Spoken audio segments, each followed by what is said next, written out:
deaf, you know, the first thing you lose is the upper pitches. So I notice that's beginning to happen to me now.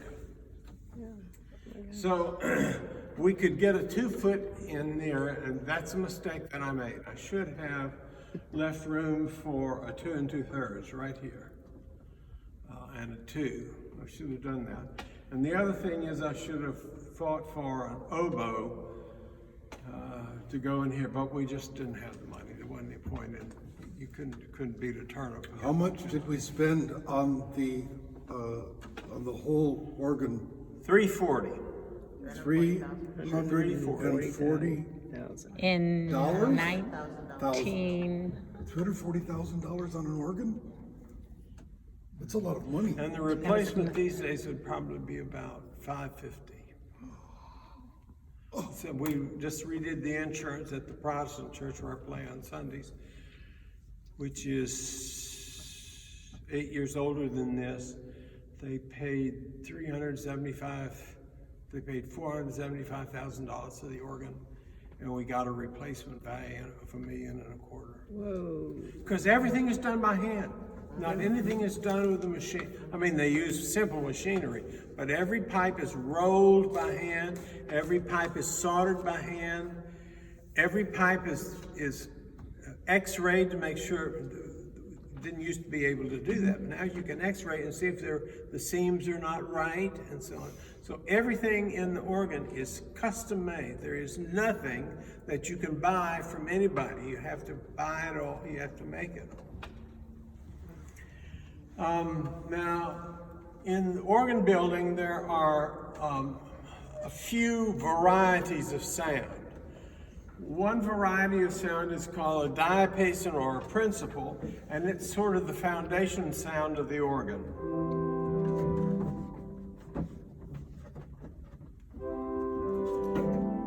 This is our little diapason. That's with everything open, that's as loud as it gets. Because underneath the pipes, there are chests that are like giant-sized cigar boxes. They have 6 sides and they're empty, hollow. And you keep the wind inside that box at a constant pressure. Whether you're playing 3 pipes out of that or you're playing 40 pipes out, it has to have exactly the same pressure in the box. So if you play a full chord and you can watch the winker will drop like that and then it'll come back up, but it will never let the air pressure vary, because if you do, you won't keep it in tune, right? It has to be at the same pressure and ideally at the same temperature, and it'll go 10 degrees out, and some pipes will not even show it. If you go 10 degrees out with a little skinny Baroque reed, it's going to show it. So what you want is constant pressure and constant temperature. The ideal thing is constant humidity. That means that we have a perfect setting because we never turn the cooling system off here because somebody's in here praying every day. So if you're at the First Baptist Church and you only have Sunday services, you're going to shut the air off, and you're going to have 30 years from now, you're going to have to repair the organ leathers and so on. We're not going to have that problem because ours is in an ideal setting. So this is a principle. This is the most important sound that's very distinctive. And this is the first one. And that includes these silver pipes up here.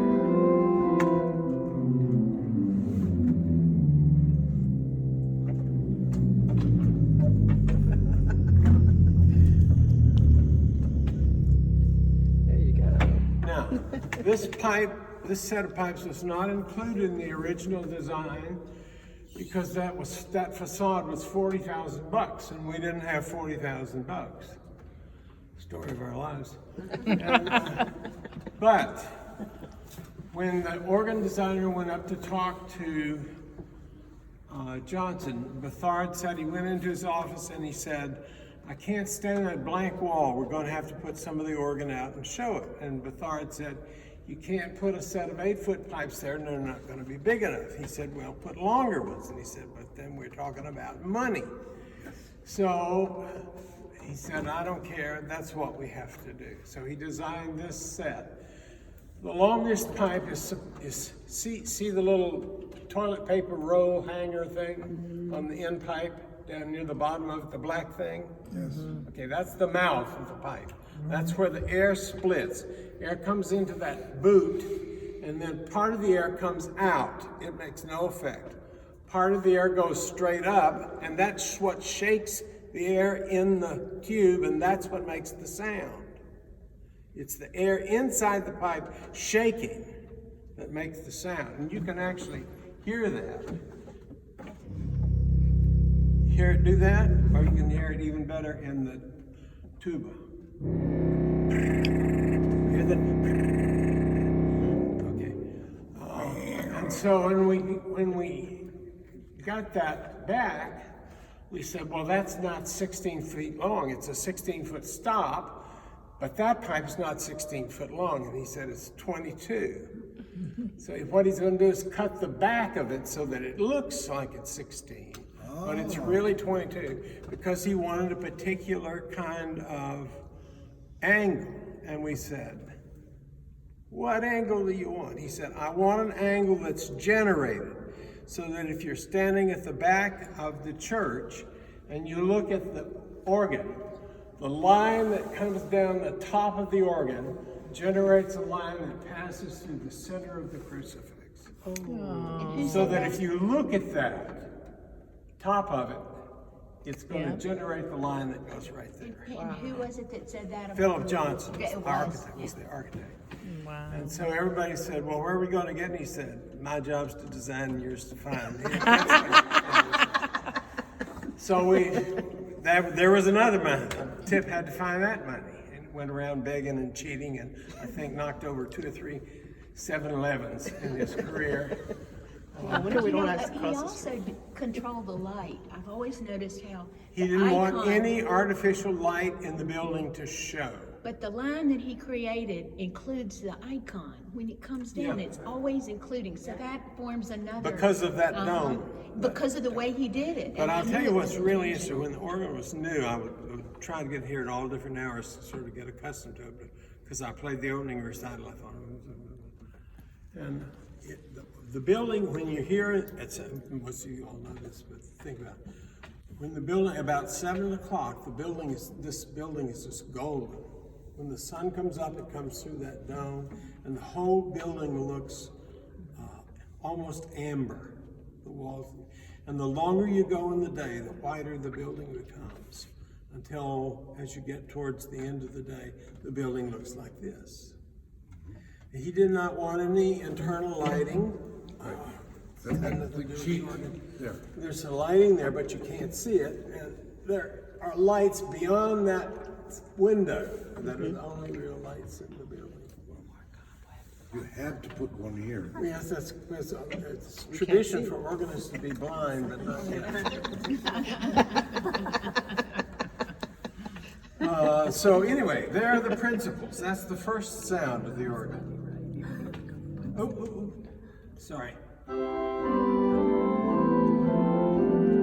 And you'll usually only have one, maybe two, in this case 2, because we had to have that facade in the organ. Then there's a group called flutes, and every flute can be slightly different and still be within the spectrum called a flute. Here's one.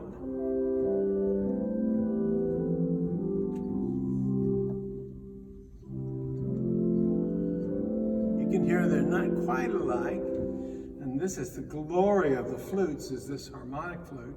Doesn't sound so good in the middle. But listen to this.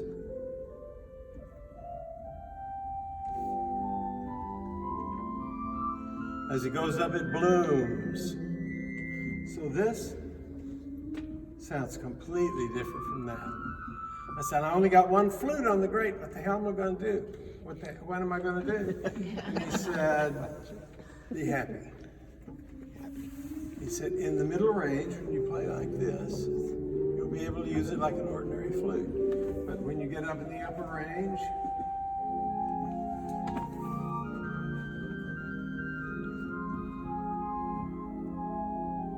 you can could shake that.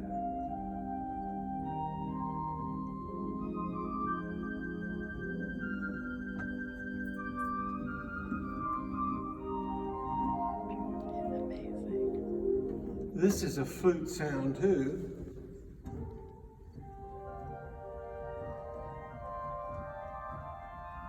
So every flute has a different sound.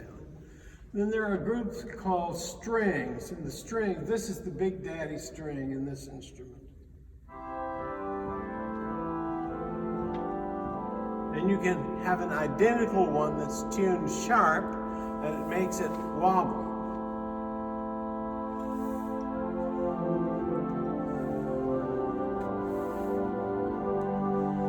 And this is a very stringy string. I'm sorry.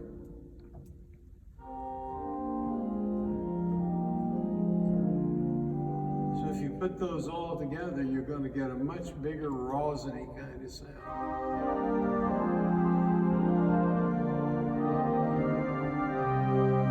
And then we have a set of little ones. This is the one that gave the organ its name. My wife named the organ Angelica because of these two stops. Angelic. All organs have names. The one at the temple was called I thought this was Monahan. was Bertha. The one at my church is called Brunhilde. But if you hook those together with the big strings, you get this big, rosiny kind of sound. Take it easy there. Yeah, pressure And a leg trouble.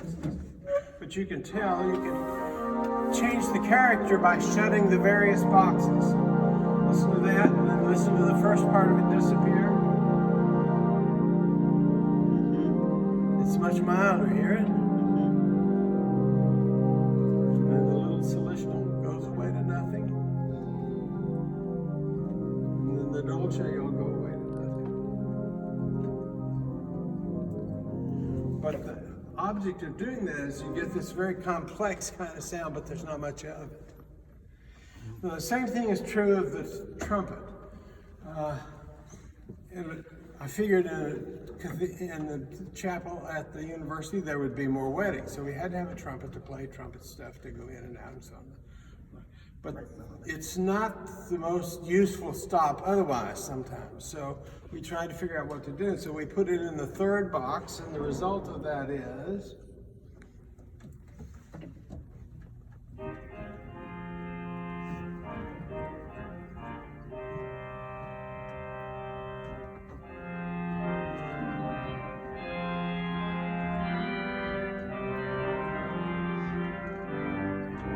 played at 16 as well, which is an octave lower.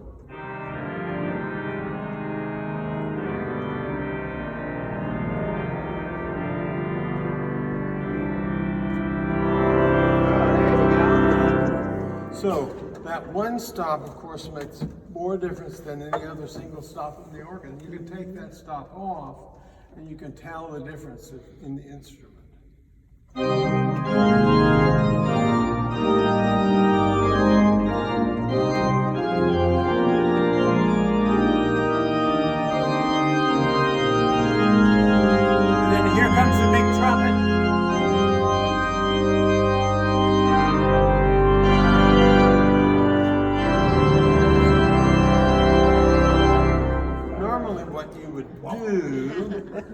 Normally what you would do is sneak up with that trumpet. You would keep that shut until the last moment, just when they think everything's gone, and then suddenly that trumpet will appear.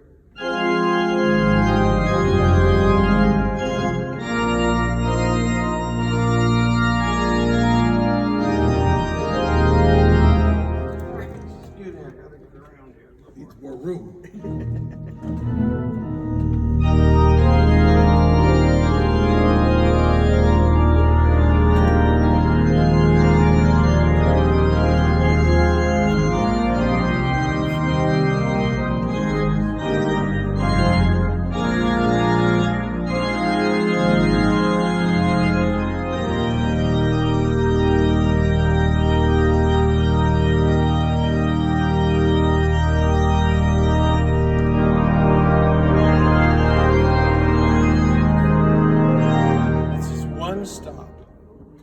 But if you shut everything down, that one stop can then become a little trumpet sound. So it's going to go from there. You got to shut that box. You get yourself a little accompaniment going here, and you're going to have a little bit of this kind of sound.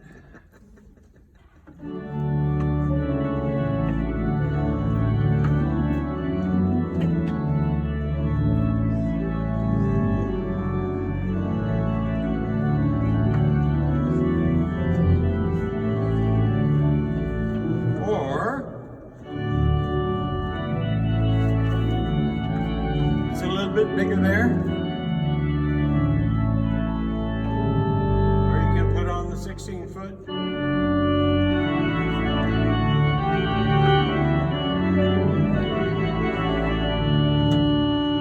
That has kind of dull quality to it, so you can put the big gamba, sneak the big gamba, and it makes it a little brighter.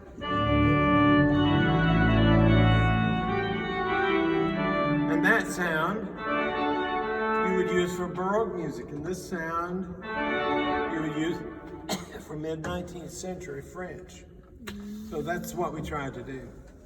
So the other What thing. can you tie to the pedals? Huh? What can you put on the pedals? Can you do all of the ranks and all of the stops on the pedals? Yeah. Some things belong to the pedal alone. Oh, really? Yeah, these are Just pedals.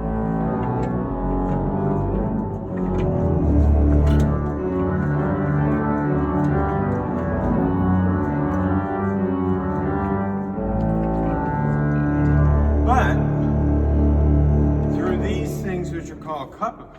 Couplers, yes. Oh, I got to get him out. If you can couple these in this way, then the pedal becomes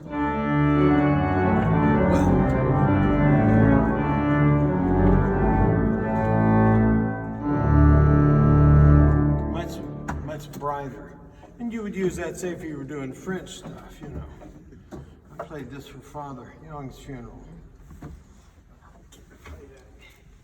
Not worked up enough.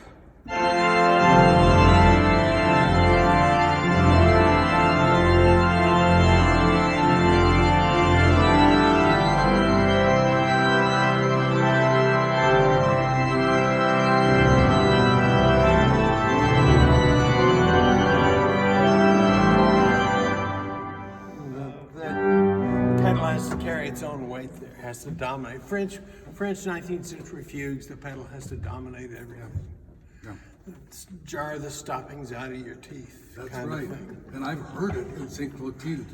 St. Clotilde that was Frank's organ. That's where Frank was. César Franck. Yeah, and the other great one was at the Notre Dame. But The also 32-foot pedal reed in there. Saint-Eustache is. Yes, that's actually, I think, Trinity is the biggest organ in Paris. But, Yes. that was Dupre's. But I have a recording somewhere of the Paris organ, and when it's a piece of Bach, and when the 32-foot pedal reed comes on, it's like being hit in the back of the head with a jackhammer.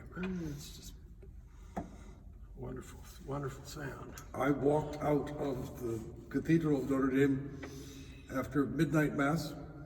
Cardinal Lustiger was the main celebrant, and he was right behind me. And I'm walking out like this, and all of a sudden the organ hits us because it's up above us. Yeah, and we're going out course. the main door. The great organ. And all over the place, and a little voice comes out, "Hey, Fartan!" And Lustiger says to me in French, he says, "You can see who the star is here." Yeah. I can imagine you've been thrown out of many parishes. So we have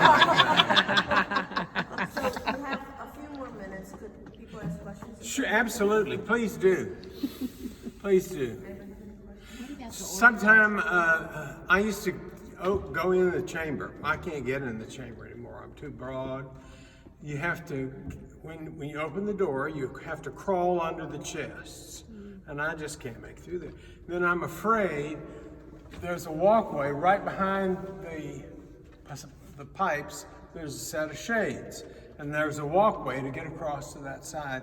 And I've gotten, now that I'm not very secure, I've gotten where I'm afraid to go in for fear I'll kick something in. So I don't go in the organ anymore. I have two questions for you. Too scared to. Where did you learn to play the organ? Well, when I was a kid, my mother dragged me to church. Most of us got our start when we were kids in church. But when I got to college, the first time, my voice teacher was married to one of my history professors, who turned out to be one of the lights of my life. He changed my life. You know, I've always wanted to be like he was. I wanted to teach like he taught, and so on. And he was a very eminent musician. He could have gone either direction, so it left me in that quandary. And he called me up and he said, I heard that you could play the Messiah. I said, yeah, everybody and his dog can play the Messiah. There's nothing, put the notes up there. He said, we need a rehearsal pianist this afternoon. And I said, well, I'm afraid that I can. And he said, I'll see you at 3.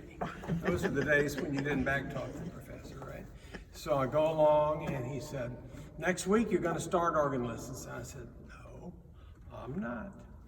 And the next week I started organ lessons with Tom Oliphant and voice lessons a week after that with his wife. And she had been on the Met finals. She didn't hit the big time. She got the Met finals, and so took voice from her. Well, she sang for Peter Paul Fuchs, who was head of the opera department at LSU. And so bit by bit, the church got her hooks into me. And, All right, so I then haven't missed church in 50-something years. how did you get to be playing for the synagogue? Well, when I first started playing for the synagogue, it was in Port Arthur. A gal who had been my piano teacher wanted to take a Friday off, and I said, I don't know this stuff. She said, just play the notes, play the notes. So that's how I got started. When I got to Houston, I got a call from Keith Ross, was at Beth Israel, Yes. which is the oldest congregation in the Southwest. And Keith said, can you play Friday night? I said, what's the matter with you? He said, I fell in the swimming pool. I said, why did you swim to the side? He said, there was no water. Oh. He'd gone with a youth choir and he'd fallen into an empty swimming pool and broken his ankle. This is like Thursday. I said, yeah, I'll show up. Just have somebody there and just point when it's time for play, and I'll play. And so I was there 37 years. He never came back. 37 years in the synagogue. Oh my gosh. I never. And he loved I these loved people, it. and they loved him. I loved them. They were so good to me. Yep. Do you or Tip have all this information written or recorded somewhere? We have bits and pieces of it. We've talked about that as a project. And I was going through my stuff. This is my last full-time year.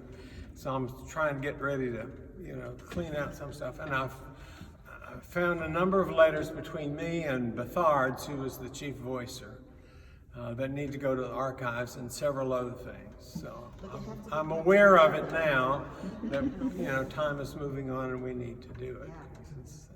There's never enough time. You Never just enough wait until you really retire, and then you find out everybody says, oh, you're retired. You can do this. You Yeah, can do this. I understand that. I have several big projects that will outlast me, I'm quite sure. But the story, we need to get it all down in one place, because it's all, you remember when we did this, or you remember when we did that, and Norma's the one who really found the money. Norma. Tip's wife. Yeah, when we opened Robertson Hall, the Mabee Foundation gave us money for that, and they were walking out, and Norma said, and this is Mr. Somebody from the Mabee Foundation that gave us the money for the hall. And Tip said, oh yeah, Mama, thank you. And so I'm going. She goes on. She said, maybe they would give us some money for the chapel. And Tip said, what chapel? It's like, he's just opened the building. I mean, it was literally the day we opened the building. We had a little brass ensemble up on the arcade there, And she said, he's the guy that approves the grants. And so you could see Tip's eyes go boom. And he was telling you the story about if we don't get it from him, we don't get it. That was the guy. So Norma kept saying that, you know, trying to make him remember to do that. So I always say Norma got the money for it because she put the connection together about where to get it. But that foundation had never given money for a religious building. They gave us the money for classrooms, they wouldn't give us any money. And the guy said, I don't think that'll be a problem. And we all went, this is not what we expected to hear. Because of the teaching orchid. Yeah, and Norma was, you know, tickling his ears or whatever. I don't know, but anyway. So that's how we got that. She had a question, Elizabeth. Well, just off topic, when did the organ begin? The history of the organ? When? The Where earliest? and when? Yeah. The earliest organs that there were two branches of them. The Greeks had an organ that they powered using water pressure instead of air pressure to maintain a constant pressure. The air would pass through, but it was regulated by water, called hydrolysis. And we have a couple of drawings of those. And we know that in the Jewish tradition, they were used never in the temple. Instruments were not used in worship in the temple. Temple was only the voice. But they did have a hydrolysis. And you find them all over the ancient Near East. Not all over, but. And then they revive towards the end of the Middle Ages. The first French organs appear in the 12 and 1300s up in northern France. And we still call that compositional style the North French School. And they began to appear, and they were very unrefined sound. Apparently they were cacophonous. And there are a couple of those that are still around historically, but none of them really in use. And then the big revolution comes when Bach comes, because Bach coupled the pedal board to it, or the era of Bach coupled the pedal board to it. And the Protestant Reformation in Germany is the thing that really changes the organ, because it had to play so many more things than it did in the Catholic Church or the late medieval time. You had to accompany, Gregorian chant and so on. But you didn't really have any repertory, and you didn't have much congregational singing, and if you did, it was Gregorian, so they didn't use it. So it's the Protestant Reformation that really remodels what we think about the organ as a leader of congregational song and of singing its own song and so on. And so you see a big change in the early 1600s, and Bach, of course, is born 1685, and so he came along right on the crest of that. Yeah. And the organs have very different national styles. The classic French organ and the modern French organ are two entirely different beasts. They sound differently, they used differently. Same thing is true of and in 1850, there are lots of English organs in churches, parishes of the Church of England that don't have pedal boards and so on. So in England, it's not until after about 1860, and partly through the work of Newman and Pusey and all those guys who were bringing back all the ritual, trying to restore something of interest in the church, that you see a revolution in church. And that comes along about the same time that you began to get the use of electricity instead of mechanical connections and so on. Well, that kid, blowing all that wind all the time while he was doing bellows. Yeah. And somebody really, like on a bicycle, they were doing the bellows. They're like this. It usually would take 6 or 8 men to power a cathedral-sized instrument. Yeah. Well, thank you so much. It's been a pleasure. It's always great to talk about your love. Where have Talk you, about your girlfriend. It's where have you played problem. in Europe?